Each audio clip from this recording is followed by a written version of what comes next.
అప్పుడే మా నాన్నగారు ప్రభు దగ్గరకు వచ్చిన తొలిడి దినాలు. మా తమ్ముడు ఒకడు, చిన్న తమ్ముడు ఒకడు 7వ క్లాసు. మా నాన్న ఒకటి చెప్పాడు, రేయ్ బైబిల్ ఏమని రాస్తుందంటే, నువ్వు తలగా ఉంటావు కానీ తోగ్గా ఉండవు, నువ్వు పైవోడిగా ఉంటావు కానీ కిందోడిగా ఉండవు. ఇదిరా దేవుడు చేసిన మనకు వాగ్దానం. నువ్వు రోజు ఈ వాగ్దానం పట్టుకొని ప్రార్థన చేయి. 7వ తరగతి క్లాసులో నువ్వు తలగా ఉండాలి, నువ్వు పైవాడిగా ఉండాలి. ఆ చిన్నోడు ఏం చేశాడో తెలుసా? రోజు ఆ వాగ్దానం పట్టుకొని మోకరించాడంటే చాలు, తలా తోక తలా తోక ఇదే అనేవాడు. ప్రభా, నేను తోకగా ఉండకూడదు, తలగా ఉండాలి, తోకగా ఉండకూడదు, తలగా ఉండాలి. ఆ చిన్నపిల్లవాడు ఆ ప్రార్థన చేస్తే ఉంటారు కదా హాస్టల్లో కోతి మాటలు మాట్లాడేవాళ్ళు. వాడిని చూడటంతో అరుగరే, అది కదుగో తోకగాడ వస్తున్నాడు చూడండి, అది కదుగో తలగాడ వస్తున్నాడు చూడండి పికిలిగా మాట్లాడేవాళ్ళు.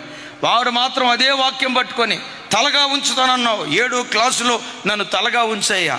ఆ రోజుల్లో స్కూల్లో ఉన్న గొప్పతనం ఏంటో తెలుసా? 10th క్లాస్ ఫస్ట్ వచ్చినా, 7th క్లాస్ ఫస్ట్ వచ్చినా చెప్పండి, బ్లాక్ బోర్డు మీద తాటికాయంత అక్షరాలతో పలానా సంవత్సరం 1991వ సంవత్సరం 10వ తరగతి 10th క్లాస్ బ్యాచ్లో పలానా అబ్బాయి ఫస్ట్ వచ్చాడు. నా పేరు ఆ క్లాస్ రూమ్లో బోర్డు మీద, బ్లాక్ బోర్డు మీద రాయాలయ్యా అని రోజు ప్రార్థన చేసేవాడు. వాడు అదే ప్రార్థన చేసేవాడు. అదేమి చిత్రమో నాకు తెలియదు కానీ ఆ 7వ తరగతి ఆ సంవత్సరం ఆ బిడ్డే క్లాస్ ఫస్ట్ రావటానికి దేవుడు